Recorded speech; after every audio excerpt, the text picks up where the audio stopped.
अस्सलाम वालेकुम, जय भीम।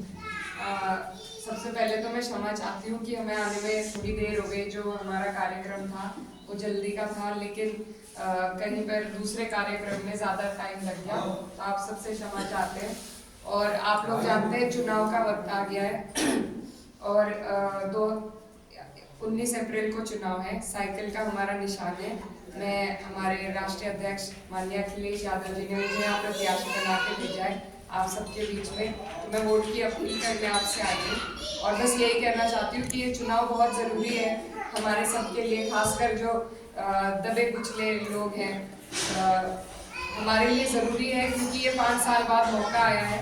और अगर इस बार जो इनका नारा है 400 पार, अगर वो इन्होंने सच करके दिखाया तो उससे सबसे बड़ा नुकसान आपके समाज को और हमें होने वाला है। क्योंकि जो हमारा संविधान है, डॉक्टर अंबेडकर ने जो हमें संविधान दिया था, जिससे आज हम यहाँ पर हमें कई अधिकार मिलते हैं, वो हमारी सुरक्षा कवच की तरह हमारे ऊपर है।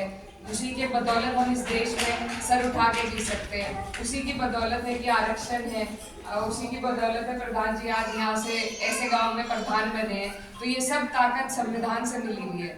लेकिन अगर 400 पार जो इनका नारा है, अगर उसे करने में ये कामयाब होते हैं तो ये सबसे पहले संविधान को बदलने का काम करेंगे। क्योंकि सरकार तो इनकी 272 में भी बन रही है, 272 सीट आने में भी, लेकिन 400 का जो नारा है वो सिर्फ इसलिए दिया जा रहा है कि 2/3 इनकी मेजोरिटी हो जाएगी और फिर ये जो कानून अब तक नहीं बदले गए वो भी बदल देंगे। और उसमें सबसे पहला प्रहार ये आपके अधिकारों पे और हमारे अधिकारों पे करेंगे। तो ये बहुत ही गहन करने का विषय है और आप लोग सब समझदार बुद्धिजीवी लोग हैं, तो आप लोग सोचे, इस बात को समझे।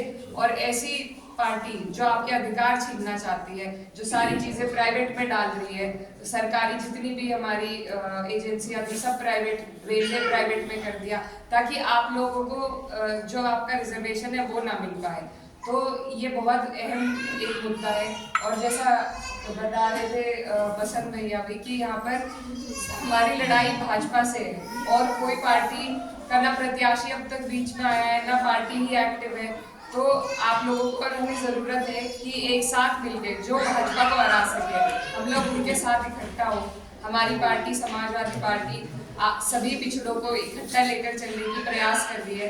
पिछड़ा, दलित और अल्पसंख्यक का हमारा नारा है पीडीए का, तो उसी के तहत उन्होंने अभी एमएलसी के चुनाव में भी सीटों का वितरण किया है। तो जो पार्टी आपको सम्मान देना चाहती है, आपको साथ लेके चलना चाहती है और जो भाजपा से भी टक्कर ले सकती है, मेरी आप सबसे हाथ जोड़ के गुजारिश है कि आप लोग उसका साथ दें, इस चुनाव में बढ़ चढ़कर सहयोग करें, इसे अपना चुनाव समझकर लड़ें।